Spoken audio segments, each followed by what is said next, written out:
otkako je počeo pao Berlinski zid, pa je pao Sovjetski savez, pohrla je rijeka Rusa na sve strane, to je žitelja bivšeg Sovjetskog saveza.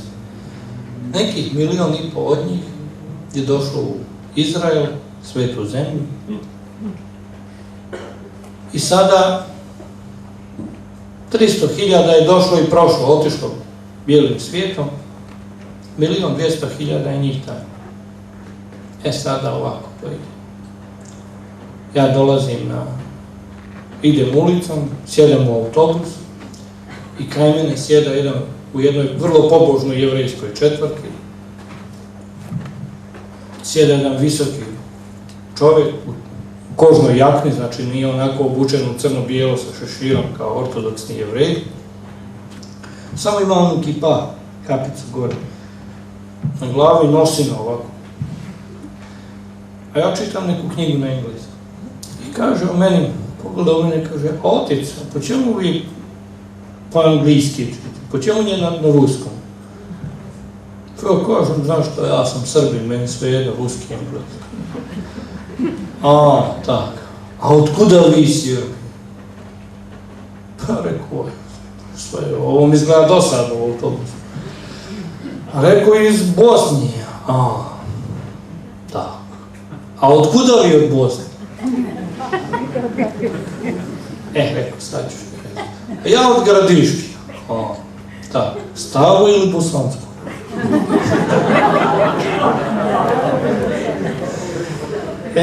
Znate šta, to bi bilo ovako na domenu šale, možda eto obrazovanog nekog čudnog čovjeka, nego znate kako on zna za Bosansku Gradišku, zna po Staroj Gradišci.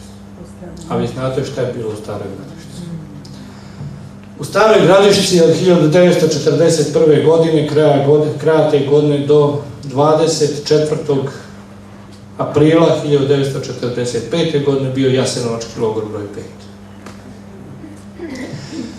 Ruski jevreji, Srbi, pamti to bolje nego pola ovog grada gdje sada sjedim.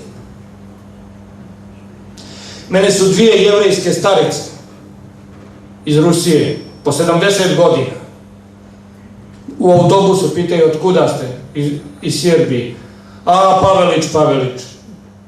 A ja vas pitam koliko ovdje ljudi zna na ulici ko je Pavelić.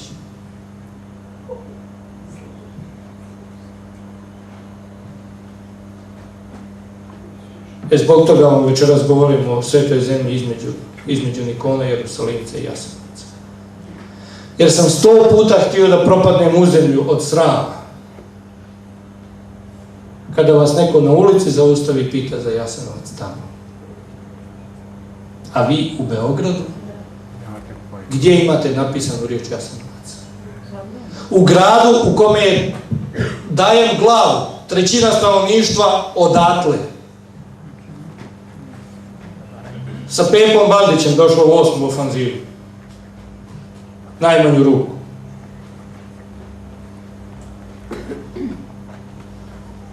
I zato treba da govorimo o svetoj zemlji i treba da nas se srami. Kada dođete u Yad Vashem, bez obzira, to je drugi narod i on pamti svoje stradanje. Ali u toj mjestu gdje on tamo sebi napravio svetinju, na gori sjećanja, kako je on zove, Har Hazikaron, ima šator sjećanja. I u tom šatoru sjećanja gori vječni plamen. To nije naš način sjećanja, ali i kraj tog vječnog plamena stoji imena 20 najvećih logora iz Drugog svjetskog rata i među njima piše Jasenovac. A ja vas još jednom pitam, ne u Beogradu, u Srbiji, gdje piše Jasenovac? I šta se mi čudimo? Danas su svi Srbi ogorčeni, ljuti, iziritirani, nervozni, razočarani, skandalizovani. A mene zanima, kad bi 1 sekundu svog vremena posvetili ovome o čemu pričam, vjerovatno bi Bog malo drugačije nas. Da vas pitam nešto drugo. Evo, i otac protiv mene. U kojoj našoj crkvi imate ikonu Jasenovački mučenik? Ni u jednoj. Da vas pitam još jednu stvar. Ko je ikada poveo narod na pokloničko putovanje na Gradinu Donju? Gradina Donja krije u sebi grobove 100.000 ljudi ubijenih ne zato što su bili antifašisti. Ja vam garantujem da moja baba Đuka nije znala šta je fašizam, a još manje šta je antifašizam. Nego je bila ubijena zato što je bila pravoslavna Srpkinja. I njena žrtva na Donjoj Gradini nema razlike od žrtve cara Lazara na Kosovu polju i nema razlike od žrtve Svetog Prokopija, Georgija, Dimitrija, 40.000 mučenika sevastijskih, 42 mučenika Amorejska i bilo kog mučenika za Hristovo ime od početka vijeka do današnjeg.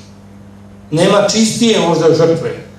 Oni na Kosovu su stradali sa mačem u rukama, a ovi su vođeni kao ovce na zaklanje. Koliko slika znate? Pitam ove starije koji su još učili. Gdje 3, 5, 6 ustaša vode po 300, 500, 700 ljudi. Mladih, zdravih ljudi, domaćina, brkatih, potkozarskih. Ko će me ubijediti da su oni bili komunisti ili antifašisti? Bili su pravoslavni Srbi. Zato ovdje govorimo. Jer gledano iz Jerusalima, oni se jasno vide. Samo gledano odande, oni se jasno vide. Zašto? Zato što je tamo mjesto gdje je bio krst Hristov. Odande je i car Lazar mogao da sagleda svoju vojsku, kao vojsku jagnjadi koja ide na zaklanje na Kosovo. Pa i mi danas možemo da sagledamo novomučenike Jasenovačke i sve one koji su, jer je za nas Jasenovac. Ono što je riječ Jasenovac za Srbe je ono što je riječ holokaust ili šoa za Jevreje.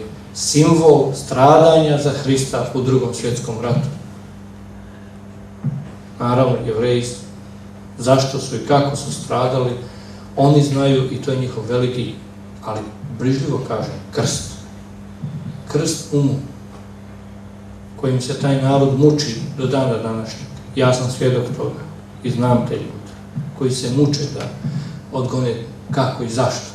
No veliko zašto lebdi nad jevrejskim narodom od 1933. godine do 1945. godine pa na ovamo.